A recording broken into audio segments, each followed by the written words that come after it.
Hello viewers, I'm SB and welcome back to 6 Ages 2 Lights Going Out, where I've been spending a little bit of time in the manual here, trying to get a handle on how combat works, because we have all of these bonuses now stacked up for raiding. It really seems like we should raid, and while I think that raiding your neighbors is a fantastic way to ensure that no meaningful diplomacy ever gets done, it is like it's a thing in the game that I would like to see, you know, at the very least. There are a lot of mechanics that are very focused on raiding. So, reading this, the game, even the manual is doing a lot of the shit that the game does, where it's like your war leader is the ring member who's most qualified. Combat is the main skill, but leadership is also important. So, like, we give no definition for most qualified.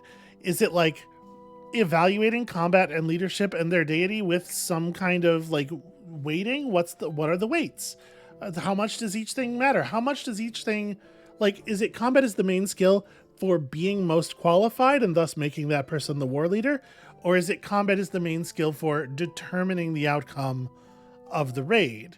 Because it says, yeah, each round tests the skills of your war leader against your enemies. So it seems like the war leader specifically, their skills are a huge part of the thing. It's just a little frustrating. I mean, it's very consistent, I'll give it that, but it would be nice to know how the game that we're playing, how to play it, you know? So I think before we make any moves here, as far as raiding goes, with our should raid omen and our, you know, power of death and whatever, I think I want to put Glorantha on the ring. This guy currently is the person who is best at combat on the ring, and very good is not, you know, obviously it's very good, but it's not as good as the other thing. Also, I don't know, like, worships Elmal versus worships Humacht. We do have Elmal's favor right now, but we have that power of death thing. It feels to me like Glorantha should probably be on the ring, and if Glorantha's going on the ring, Glorantha is replacing Meniski, because Glorantha's skills are strictly superior to Meniski's. So we're gonna do that. How do I had to uncheck. I wonder how it decides how to sort, because they're not sorted by age. Oh, I bet what's actually happening here is that, you know, under the hood there's a number, right? Very good describes a range, and Rada is higher in the combat, in the very good range than Meniski is. But of course, it will not show us the range, because how dare you want to know how the game you're playing works. I'm going to hit this. This might spend half a season. I hope not, but if it does, it does. Okay, it did. That's, something's going on there. Misshapen cultists of the chaos deity Tyrem arrive with an offer. Tyrem led the chaos horde that invaded the sky. Orlanth cast him to the earth, shattering him into pieces. When Orlanth died, Tyrem reassembled himself as a chaotic hodgepodge. Those who pledged to him are dismembered and then reconstructed, like these hideous wretches. They wish to use your ritual ground to climb their ladder into the sky. That will break apart the choking air above, permitting you the sight of your god Elmal. Your sky god worshippers shall then increase in power, and your grain stalks will enjoy the sunshine. Baron fought alongside Orlanth when he battled Tyrem. Only the Widemouths, who unite fire and storm, could have done so, says Rada, which I guess is supposed to mean attack? Do neither the most nor the least. That's not, neither of those things are even, okay. It is true that the crops could use sunshine, but surely there is a better way to get it. This ladder's like 10 feet long. They're not, okay. Abetting chaos risks the ire of our neighbors. If we attack, we will either win handily or face heavy. If we try to fight them, we're likely to either lose or win. Fell magic lurks in that ladder. Alright, well, everybody seems pretty not into this idea. Also, like, it fundamentally doesn't make any goddamn sense, so I'm glad that everybody seems to be united on no. I guess attack? Who leads the charge? Glorantha, probably. Glorantha's an extremely good murderer. Foolishly, they fought to defend their ladder, rendering them easy targets for our weapons. Only 2 of our warriors suffered injuries, and none were slain. Didn't really seem like a thing worth doing, but fine. I try to listen to the ring sometimes. Okay, so we still have 15 swords. The remaining Earth Goddesses wanted us to raid this year, and we want to do it during fire season because we don't have hands needed to farm so much. Food is low, but low means 1 season, and 1 season is fine. So I guess let's do a raid. Now hold on, before we do a raid, actually, we had treasures that wanted us to behave certain ways when raiding. By fighting cautiously, south of the Black Eel, by pressing the attack. Okay, I think is that it? Or by holding your ground. Okay, so there is in the manual, there is a little table. Look at this. Look at the way they decided to do this. So some options work better against others. For example, it's simpler to advance than maneuver, so the side that picks advance has a bonus, but a successful maneuver gives that side a bonus for the next round. Likewise, it's hard to evade if your foe is charging. So each of these things have text. The text does not mention any of the stuff that's here. It's really frustrating. And then once the 2 forces engage, combat options typically have a degree of ferocity, how many casualties you will deal, and risk, how many casualties you will take. Some options are more likely to succeed or bring you closer to victory if they are successful. Some options are more likely to succeed, full new clause, or bring you closer to victory if they are successful. For example, waiting for opportunities means you're less likely to win a round, but if you do, you're more likely to win the overall battle.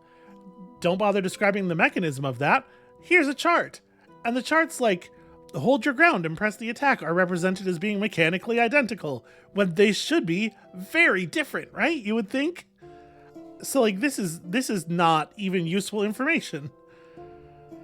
You can also try to withdraw from combat, and we'll have options that are relevant if you have a reserve or your morale is shaken. There's other stuff going on. You know, listen, you'll see some options or whatever. Just click on something.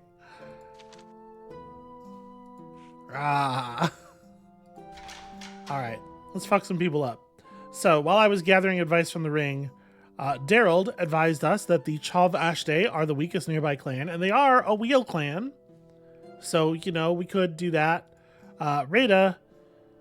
Okay, that's interesting. Last time I clicked on Rada, she said the Honeymanes are the weakest clan, which first of all, can't be true, if this is also true. And secondly, they're our allies, so we should not, I assume, attack them.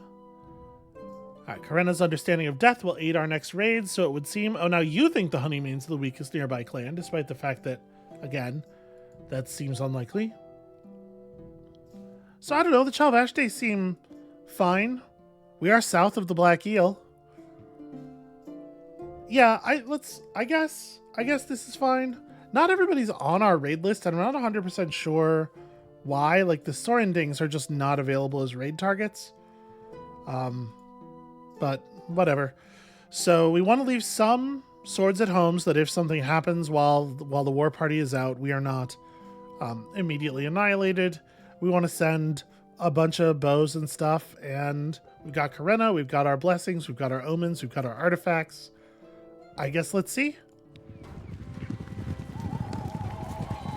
I don't have any magic, so that's a problem. We eluded the Chalvashta patrols, and our 11 swords and 85 bows are facing only 3 charioteers and 53 footmen. Karena was glad their force was weaker. Still, victory would be up to the gods. So, aids battle leaders when they square off against enemy counterparts.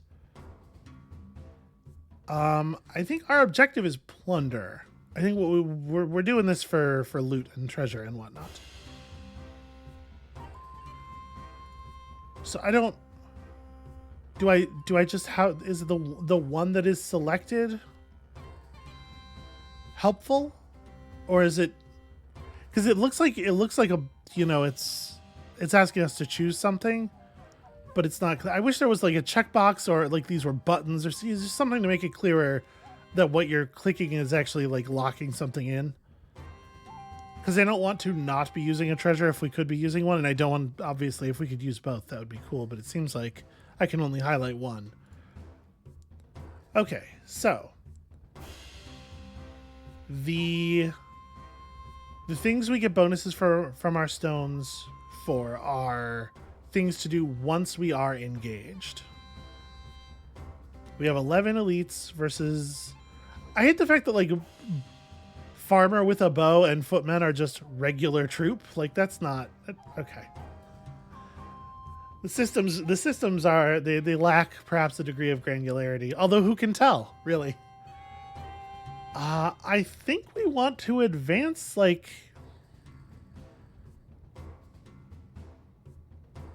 Do we? We have more bows than they do. But I don't actually know if the game takes anything like that into account. And we have the superior force. We should just have at them. Like, the Chalvashte shot at us relentlessly as we advanced. We like to press the attack. We are sometimes rewarded when pressing the attack. They seemed more interested in protecting their chariots than winning the battle, and we gained the better position. The battle began to swing our way. Karenna said that it was hard to tell if their war leader was as capable. So we have lost some elites, but we have pressed way forward on them. I mean, I think I'm just going to keep pressing the attack. Without really having a sense of what it does. It does just seem like in a situation where we're superior, we want to just bring that superiority to bear. Run forward while screaming is a tactic. I guess Berserk attack is really that button. But this one gives me rewards sometimes, maybe, who knows. They tried to hold their ground, but we pressed them hard, and it was soon over. The clash ended quickly. Their combat magic was stronger than ours, but we weren't daunted. Was it? Was magic doing stuff in there? It's just fully just like not represented during the combat. How would we know that? We drove the Chalvashte from the battlefield and were able to plunder their lands. We captured 20 cows, 1 horse, and 14 cows worth of plunder. Aided by the white goddess Chalana Arroy, our auxiliaries saved 3 warriors from dying and patched up 5 of the wounded. The Terror Lizard Skull granted us magic. Okay, so we're going to have points of magic when we get out of the battle then? Okay, so none of our elites actually died then. We lost some bowmen, which is to say some hands for gathering. I gotta say, for all the trouble, this is not that much loot.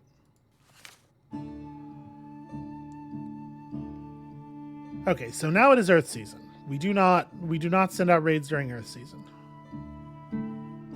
We owed them a favor, and I guess we paid it out in a certain way.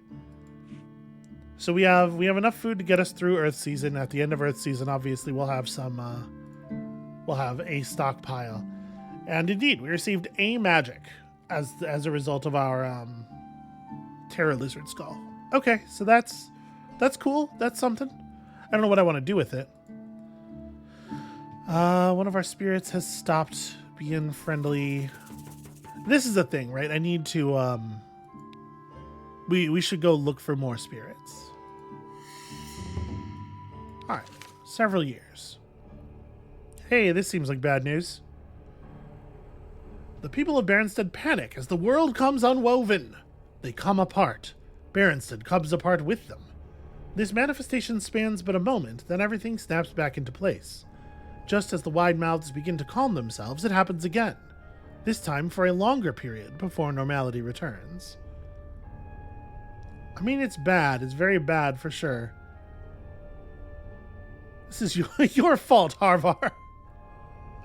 Instarid? That seems very fucking unlikely. How powerful do you think Harvar is? Unprecedented events are best handled by spirits. Okay, Karenna, that's not super helpful. I don't know what you're talking about. Spider spirits might be foreigners. Okay. Doesn't really mean anything. Aid crafters with magic as they weave a map. Weave a map? Like, what? Okay. Why would that be helpful? How is this a useful thing to do? It feels to, you know what, honestly, it kind of feels to me like the options at the bottom of these are generated by like AI text prompt things, like not even the fancy ones, just like some Markov chain shit fed a corpus of kind of like generic fantasy literature. It's like, oh yeah, call on the spider spirits to make a web about it. Fucking what spider spirits? What are you talking about? What, did we have spider spirits this whole time? Where have they been? I mean, so obviously Wisna as a shaman is going to believe that spirits are the answer. The thing is, I've been very impressed with the capabilities of spirits so far, and so I'm inclined to believe that. And y'all two want to do this map thing, but it's difficult for me to see what that could possibly do. So I'm going to try calling on the spider spirits. Do you tax your bonds with clan spirits? No?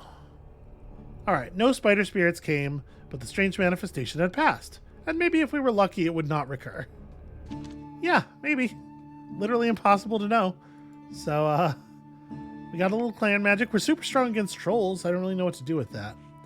A thing we might want to do is do a little bit of exploring for spirits. Right, we can go out and search for spirits.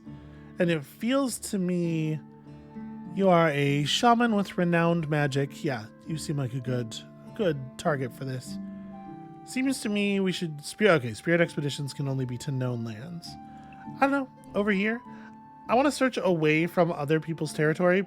Just feels to me like they would be more likely to get control of spirits in their own lands. Take a couple more swords with you just in case. Things are a little warm with the Chav Ash Day right now, so. Alright. Food stockpile. Gathered just about what we usually gather. So after you raid somebody, do you need to like apologize? Or like what happens? Nothing. Nothing seems to happen. Okay. So while we're waiting on this to resolve, we're down to only 15 swords. I wonder if maybe we should train up a little bit, or like what are my available ventures? Right now we do have an open venture slot. We're converting pastures to fields, and of course that is critically important. We do care a great deal about that. Should we? Wait, is it still Earth? It is early dark. So I'm wondering about like, it's probably not a good time to gather food or what do you call it? Gather food or hunt or anything. Trapping for furs is actually more effective in the dark season. Interesting. Okay, well I guess let's see what we get out of it. I don't think we've done this before, so I don't really know like what magnitude of goods we can expect. Tendalore and our hunters spent extra time in the woodlands setting deadfalls and brought home many furs that weren't mangy. Hey, that's rad. And the beaver totem ensured that the hides were of high quality. Thanks, beaver totem. While searching the east for spirits, Dresta finds a darkness spirit. It howls and attacks, and clearly would not be a trustworthy ally, but it may be possible to force it to give up some of its power. Well, you are renowned at magic. I assume you know some stuff about spirits in order to be a shaman, and we do have a point of clan magic that we can hurl at this thing. Why don't you give it a shot? Dresta was stronger and forced the darkness spirit to give magic to the clan. That's like a lot of magic, actually. Dresta's spirit hunting party is back from the east. Did they bring anything back with them? Rada rides back from a jaunt into the valley to inform the ring that the Four Drum clan has been proposing a joint campaign against banditry. This sounds benign, except that they describe themselves as taking on a leadership position in the valley, that Baronstead no longer deserves. Although bandits are a problem, the real Four Drum intent appears to be to diminish your influence in the region. I am lucky to have learned of this in time to do something about it. You know, Rada is the only member of the ring who I consistently feels like adding things and doing a job. I can explain why the Four Drums are terrible. Thank you, Instarid. Their chieftain envies us. Sadly, Valand, god of outlaws, still lives. So we could try to set up a competing anti-bandit effort. Rita certainly doesn't think we should do nothing. However, what's your opinion? Offering to join would show the importance of unity, and I do think unity, like, on top of how important I think, like, unity is in a general sense, it has been impressed upon us multiple times that particularly at the end of the world, as the darkness rolls in upon us, etc. I don't care much for outsiders. Nihilista, what are you on the clan for? What's your deal? Food, very good. Okay, we're going to reorganize our ring again. Lore, excellent. We should probably keep the lore excellent guy.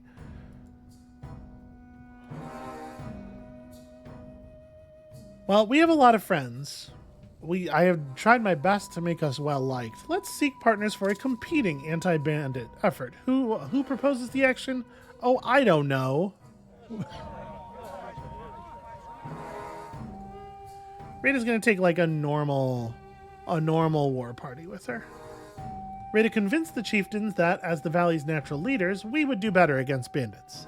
We led a successful campaign to suppress brigandage, and the four drums had to pretend they liked it. Only 5 of our fighters were hurt in clashes with outlaws. And it said 5 of our fighters, but there was a -3 swords thing there, so... Yeah, nobody seems to be wounded. Who knows with this game? You know, numbers don't mean anything. Wait, -3 swords. Weren't we at 15 swords before? Okay. It's fine. So we're running stuff as best we can here. We have 4 magic. So when we performed a ritual before, it consumed like 4-ish points of magic, right? Maybe we could do a ritual. Maybe we could try again with all this leftover magic. Or we could just save it for sacred time, which is upcoming.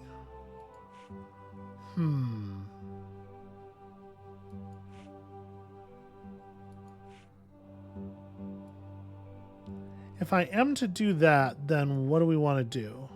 Oh, actually, hold on. Okay, so we do only have 4 spirits. I guess the answer is send out more explorers, right?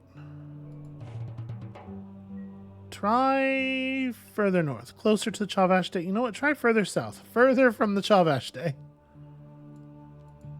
Okay, I like Dresta on this. And here comes the storm season. Clan mood is gloomy. Yeah, it's really difficult to get our people's mood out of the dumps. I feel like every time we make any progress, it just immediately gets rolled back by a whole bunch of different events, all giving us mood minus right in a row. So during the storm season, weather's unpredictable. I do kind of want to see about a ritual. Humoct rewarded us for enacting this ritual only a year ago. Gaining his blessing again so soon will be especially hard.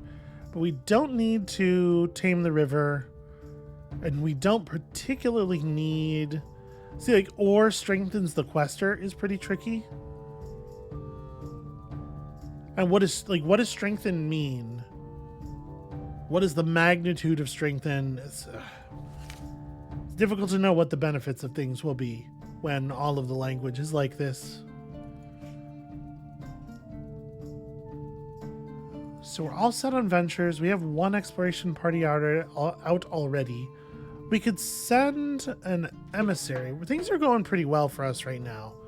Maybe we want to make some overtures to another tribe, or another clan, rather.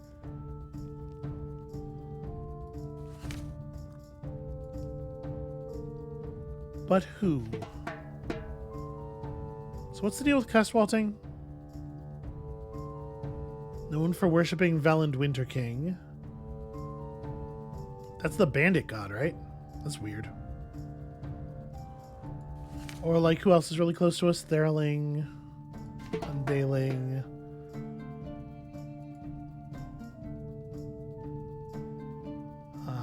Okay. None of these are like jumping out at me as particularly relevant.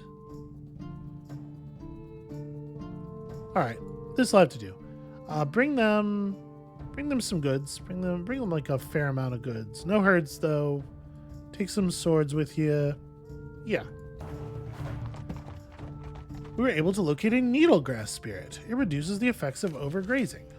That's cool, I guess. All right. We already have as many alliances as we can support. How do I know how many alliances we can support? Well, give gifts then. Let's make friends. They hold us in high esteem. They told me about hunters who had come from the walled temple of Penintellata. They were following rumors about a surviving Ordeed. The Indalings have never heard of such a creature and told them so. Hunters who had come from the walled temple of Penintellata.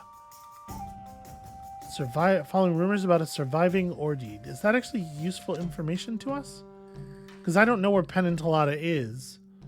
So, like, it's the sort of thing you would like to be able to just like go check out, right? But two prominent clan members have fallen into a dispute that threatens to get out of hand. Honth the Hunter accuses Saradin the Woodcrafter of distracting the youth with his elusive philosophies and weird maxims. We are struggling to survive, and your pimply acolytes do nothing but loll about soaking up your hogwash. This is but resistance to the truth inside you, Saradin replies. His followers take delight in Honth's redoubled fury. Fucking... Alright. Taking both sides antagonizes all. Generally, I agree with that idea. People like Saradin, generally. I'm going to speak in support of Saradin. Rejecting the Hunter's bombast, the people said Saradin had done nothing wrong. Yeah. People are pretty pro-Saradin, generally speaking. It's a thing I've noticed on many occasions.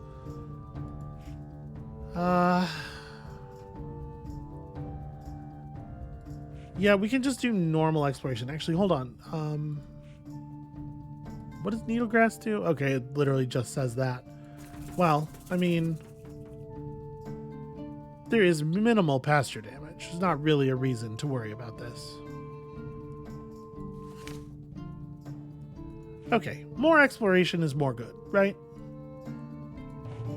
There is so much land, like, over here.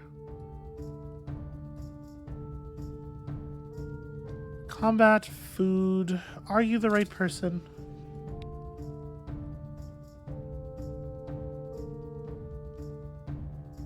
I had to say, leadership very good. Let's send Pelikara. Pelikara is such a good expedition leader. Okay, yep. I'm stressed about the food situation. Devotees of Wakboth, their very bodies warped and reconfigured by their unholy worship, appear at your gate. As you reach for your swords, they shout to inform you of an imminent raid from the forces of chaos. In exchange for 20 cows, we can teach you a simple and undemanding prayer to Wakboth, which will divert his formidable forces to another target. Wakboth is the destruction principle clad in otherworldly flesh. None can say that the wide mouths appease chaos. That doesn't really feel like our deal, does it? Fighters injured driving off these freaks won't be able to defend us in the bigger battle to come, and I see no reason to doubt it will. So people mostly seem to be on the side of tell them to get fucked. We have never propitiated a chaos god. And other clans look unkindly, to understate the case, on those who trek with chaos. All of this makes a lot of sense to me. But I do generally agree with Karenna that, like, attacking them just gives, I think, a chance for our forces to be diminished. So let's scornfully refuse. As they left, they called out, "Wakboth shall feast on your livers," and waved as if saying words of cheery farewell. People took heart in our refusal to be cowed. We dared to flout chaos to its face. We doubled patrols, so we would not be caught snoozing when the Chaos Horde arrived. And here they are. Wow. A diverse horde of chaos monsters gathers, seemingly drawn to Baronstead. Most are brews, although there are a fair number of scorpion folk and humans. We were on the alert after the visit by the worshippers, so all 11 swords and 116 of our bows are available to fight them. It was hard to be certain, but Corinna thought we were slightly outnumbered. The people most trust Wisna to lead the defense, so we could try to use spirits to fight them off. Knowing the foe would cheat at the Battle of Stormfall, Baron chose clever tactics. That's true, that did happen. And we have had good results relying on Humacht about things.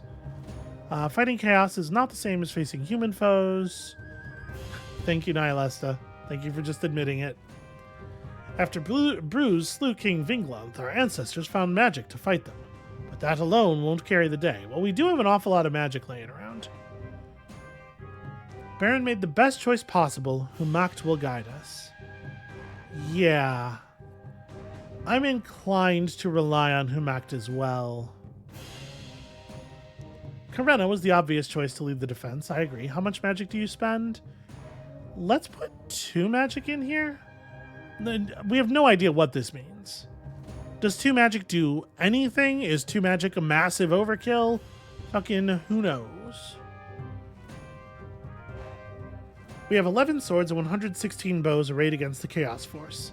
Normally, Corinna is our war leader, but we could assign that role to Jonric. How does she fight?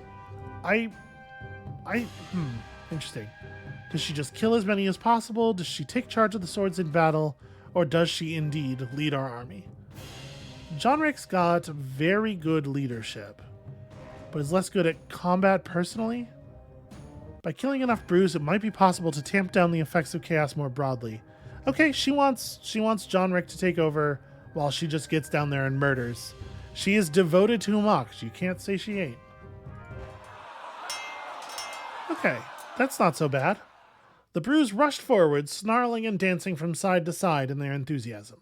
Their human allies were just as loud, and their spirits made a whine so high-pitched that some couldn't hear it. Calling on Humacht to guide her sword, Corinna entered a trance-like state and danced through the Chaos Army, striking to both sides. Finally, the attackers could take no more of this. They broke and ran. It wasn't possible to count how many Bruise were dead. 2 of our warriors had died, another 11 were hurt. Okay, the clan mood is dissatisfied. I mean, we've been gaining mood pretty much constantly for a while now. Last year, 26 babies were born. We initiated 13 children as adults. The clan has 26 fewer people, 20 more head of cattle, and 10 fewer horses than last sacred time. We are sufficient in livestock and have enough horses. Our crafters are really not producing a lot of goods, but our seasonal market's doing fine. Maintaining our shrines. Took 17 cows and goods worth 34 cows. We host too few spirits. The Omens showed a fiery goddess on a dappled horse who said we should explore distant lands this year. We are known for founding the tribe. Okay, I like explore distant lands. We are still very reliant on fields and pastures. We're producing as much food as possible here.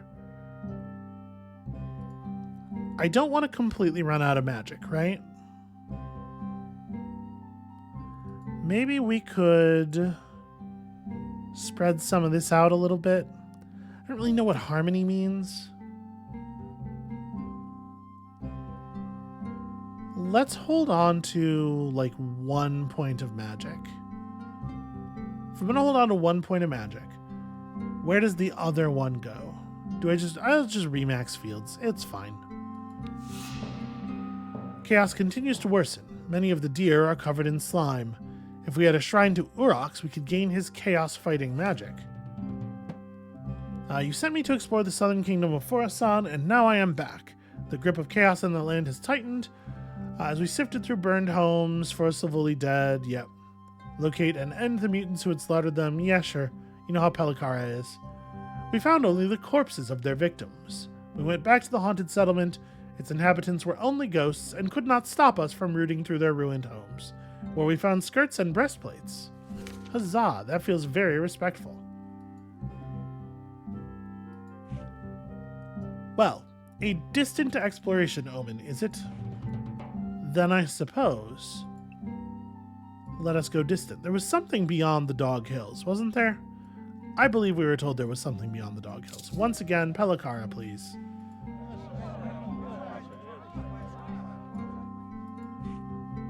People just having a hubbub at me about every decision. I didn't actually press the button for that, did I? Right, this is the button. Then do this, then do this. Okay, send. Has been sufficient for some time. How are we doing on food? 1 season? That's a little concerning. Oh, Earthworm. Buddy, Earthworm, we need you working. Okay, for several years. A duck trader wishes to trade silver nuggets worth 20 cows for a quantity of your craft goods. The quality of wide-mouth workmanship wins praise far and wide, the duck says. I will agree. Not every duck is honest. Thanks, Inserid. How lovely to deal with a question that barely matters. This duck is a traitor, but others revere Humakta. Some things of his species worship the same god I worship, and so. My inclination here is to agree. I have always found ducks improbable. I mean, I guess. If we open negotiations, that will count as an offer of hospitality, after which it will be impermissible to rob him. These are dumb rules. Like, it is the same amount of permissibility to rob him, regardless. Anyway, I'm into it. We'll make the trade.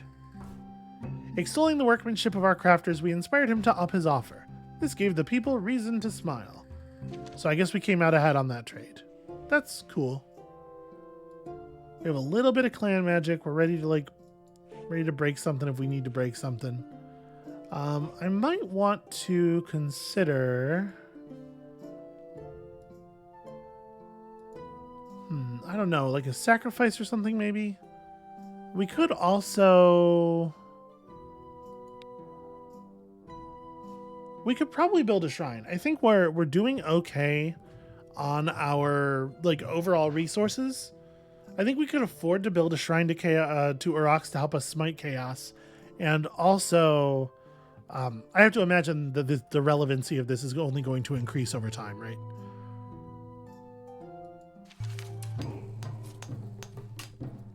Every 10 years, the Sun Priests of Baronstead petition Elmal, god of survival, as he guards Orlandstead in the Divine World. The officiant recounts your deeds as committed to memory in your saga. Elmal assesses whether the Widemouths have fulfilled their sacred duties, and if pleased, grants a great boon. In such times, survival is victory, the glowing god tells your Sun Priest. I have heard your deeds and declare them more than commendable. In ever-worsening times, you persevere. Glorantha needs Baronstead if it is to make it through Wakboth's final onslaught. You have won my respect and a reward. What boon do you seek? In these times, survival is victory. It takes a god to remind us of that. No, it does. We are constantly reminding... I feel like we see some version of this text constantly. Sure, when Elmal says we're doing well given the circumstances, you nod your head. But when I say it, Vizna, calm down. So which boon do we seek? Very few people even have an opinion. Though enemies surround us, we still have the best and biggest clan. To keep our lore alive, keep our people alive. I mean, keeping our people alive is certainly meaningful. We can take bigger risks if we don't have to worry about incurring the mockery of our neighbors. I guess so, but here's the problem for me, from my point of view. None of this has been a challenge at all so far. It is very difficult to feel like any of this matters, because we kind of just do whatever and it always works out. I mean, the protection from herd loss, I think, makes the most long-term sense. The more herds we're able to acquire, the easier food will be. Food is what keeps the population up, right? Elmal granted this. Of course, when we give or trade away cows or offer them as a sacrifice, the priest clarified, Elmal won't regard that as a loss, for in those cases we get something in return. Nor will he replace cows that starve due to overgrazing. He said that Elmal would make his gift on the first fire day of sacred time. Which is you know, at some point. Okay, Smite Chaos is definitely how we want that configured. This is still happening. They're still running out there. We were rated by Chaos and also 1. I think that symbol means 1. But like again, why do we need all these fucking symbols and legends and stuff? Just like use your words. There was a bit about this particular symbol. Oh, here we go. So that kind of sword means victory. If the sword's broken, it means defeat. Okay. So we are down to 14 swords. Do we want to train up some more swords?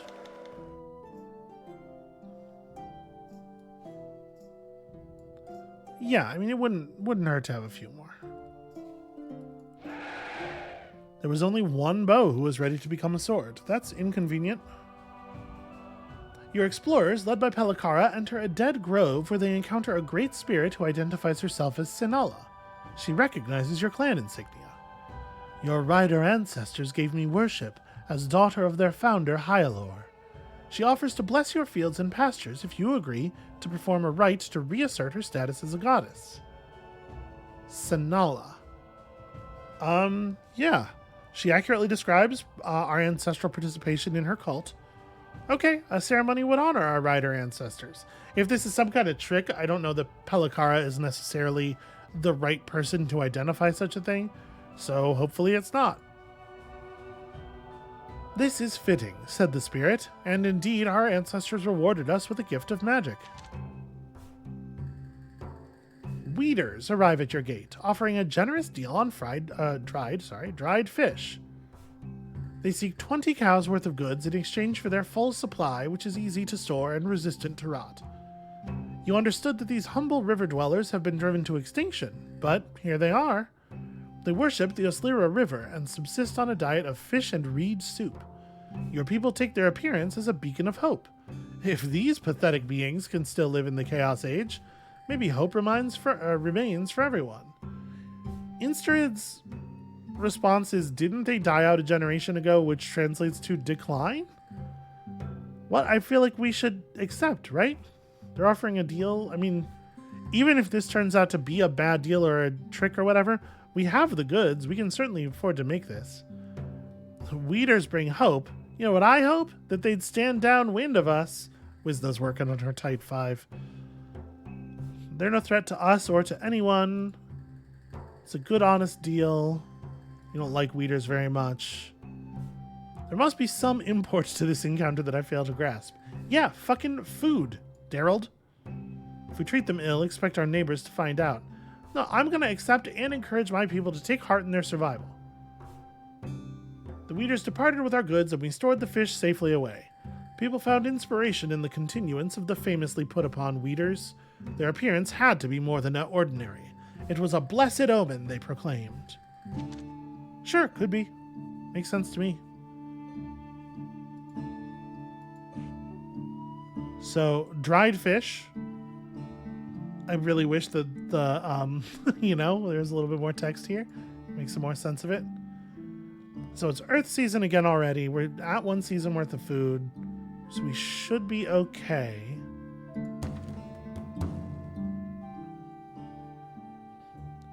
What do we want to do here? We have lots and lots and lots of goods. Trading for food has never really worked for us, though. You know, I've never seen... Let's just do search for spirit rocks because we've never done it before. And I'm curious. Along with a small escort, I spent weeks looking for the kinds of rocks that spirits prefer. I found a few curious stones, but nothing better than what we already have. I think more exploration magic could have helped. Okay, sure. That makes sense. Are you... Okay, Pelakara is still returning. We don't have to wait for Pelakara to come back, like... But we did fulfill our omen. I don't know. We could send out another thing led by... Maybe Integran. I was thinking Johnrick.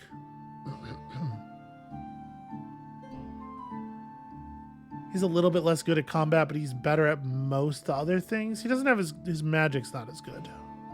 I'm gonna send them out led by Jonric. There's a meaningful difference in that diplomacy bonus, you know? Pelakara is back from the dead woods to lead the rite to recognize Sinala and gain a blessing to our fields and pastures. Traditionally, 10 goods has really done the work. We gained the promised blessing. Cool. Right at the beginning of Earth season. A strange person who glows from within seeks audience with the chieftain. He identifies himself as a star captain named Ars Fenitz. I lived in a dome as a celestial being, lived in the dome, but have now come to Earth, formed like one of you, to collect shards of the wounded sun, keeping light and life alive. Storm people, accompanied by a ragged tiger, will visit you in the next while. If you convince them to take part in a rite of homage to the sacred sun, I will return to confer a great reward on one of your notables. Instrid just always wants to yell at everyone. Instrid's gotten really grumpy in her old age. Worshipping alongside this being will grant us magic. When Whackmoth knocks stars from the sky, the fragments become living remnants of the sun, such as this Ars Fenitz. You think so? You think it's not just a guy who's, like, painted? Take no orders from strangers. I should embellish. Specifically, glowing strangers are the kind that I don't take orders from. You know, Baron worshipped Elmal. Thanks, Rada. Super helpful. I see no reason not to do this. Convince them to take part in a rite of honor. Yeah, like there's no downside here, right? There's no sting in this. Sure, I'm into it. Now let us worship Elmal together. A fleeting patch of open sky pulsed with the loyal guardian's light. We gained magic, and the star captain glowed with greater intensity. When the effect diminished, he departed with his revenue. I was just assuming that he was full of shit. Maybe not. Maybe it turns out not so much. Let's go all the way to this side. Led by Pelakara. Our exploration mission could not proceed with trolls prowling in their element. We'll have to try again when it's warmer. But we're so strong against trolls. Didn't end up with as much food as I was hoping. Especially with, like, the blessings and whatnot. We do have a venture slot available. Yeah. Tendelor said that animals had the most valuable furs in dark season, but it was also hard to go out in the snow to check the traps. He and the hunters kept trying, but the gods of winter were no friends of ours. Still, the beaver totem ensured the hides were of high quality. Fair enough. I am back from an expedition to the northwest. We wandered around for a good while without turning up much. In the end, we scraped up only some petrified wood and a rotting rider wealth belt worth 10 cows. Yo! Acting like that's nothing.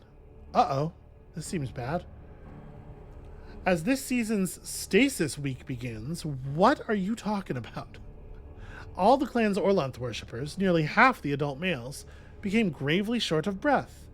Not even a breeze moves, and everyone can tell that the air feels dry and lifeless. Enfru, Tendelor, Gustand, and Verlaine can barely breathe. 5 swords and many farmers and herders are gasping and unable to even speak, and 4 old men have suffocated. The shamans who deal with wind spirits are laid low as well. Yeah. We don't know exactly how Orlanth died, but since he was the most powerful air god, it's not surprising that the air is no longer good. This bad air extends for some distance, but neighbors might not be affected. I figured she was going to go green on too. I might go for option 2 here. We have to do something. The loss of labor hasn't yet affected our crops. It appears this affects anyone strongly associated with the air rune. We could ask the Chavashte for help. We did kill a few of them recently. I'm gonna turn to the spirits. Do I tax my bonds with the clan spirits? You know what? Yes. Go hard. Wisna said that bluebird spirits had tried to answer her drumming, but couldn't fly once they approached. Apparently the spirit world air was damaged as well. Okay. Yeah, sacrificing this is I was thinking that very thing.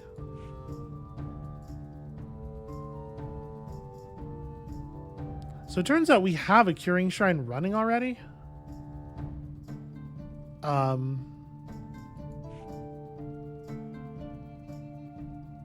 Yeah, so I guess I can't really do anything more. Well,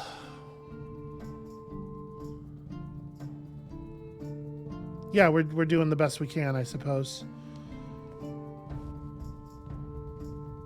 So it's storm season here.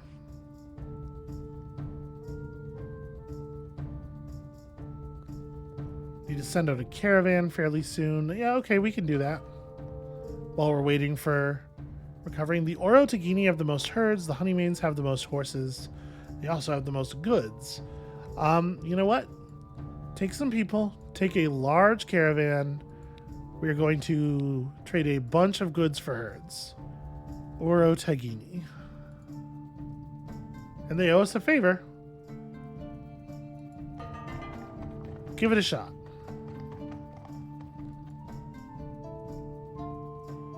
We're considered to have insufficient warriors right now, but obviously that has a little something to do with the sickness.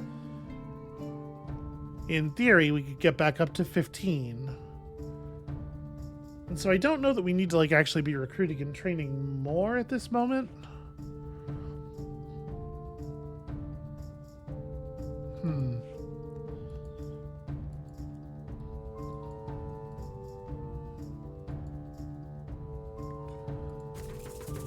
We need to bargain with our spirits here. Alright, helped the clan for several years. The air is no longer thin and deathly calm. Our Orlanth worshippers who are particularly afflicted have recovered. Our caravan is back from the Oro Tagini. We traded 72 cows worth of goods for 66 smooth-coated cattle. Although the Oro Tagin trader remarked on the inferior quality of our trade goods, what the fuck? How dare you? A great elk wanders onto your lands. Your hunters are about to kill it when it speaks, requesting a favor. I come as emissary from the creatures of the wild, it intones. If you forego game hunting for a period of 2 years, it will grant you a blessing, ensuring that the following 4 years of hunting will prove especially fruitful. We have too few young now and need sanctuary that they will live to adulthood. I think this is a fair thing to agree to, right? Sometimes an awakened animal spirit resides in the body of an animal. This is clearly not a normal animal. There are old stories of the Antler Society, shamans who began by bargaining with forest spirits like this one, but ended up dealing with darker powers. That would be fun. Of course we aid the creatures of the wildlands. Its bullish antlers mark it as untrustworthy. Nihilesta, you dislike absolutely everyone.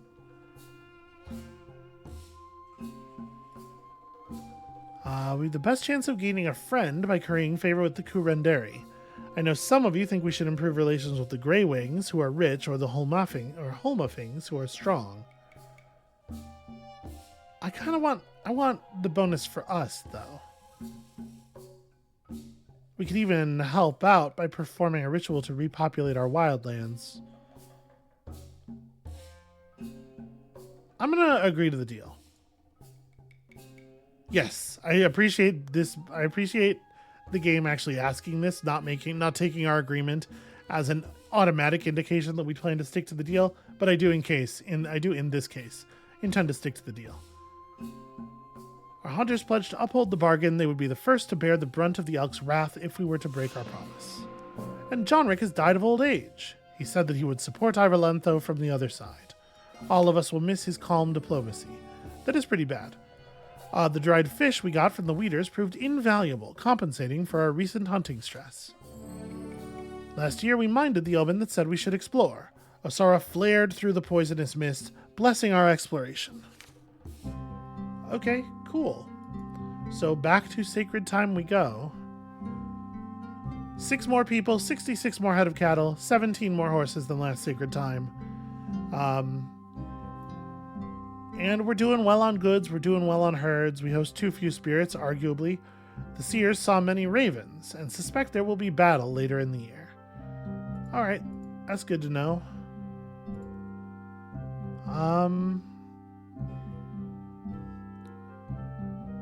Do I wanna... You know what? I think we do want to take at least 1 point of crafts. Let's have a little bit of clan magic left over just in case, but we're ready for war. A hunting party recently returned empty-handed. They said that 3 plant people had scared away the deer they were stalking. Hunting is bad enough these days that I don't know why they had to make up a story.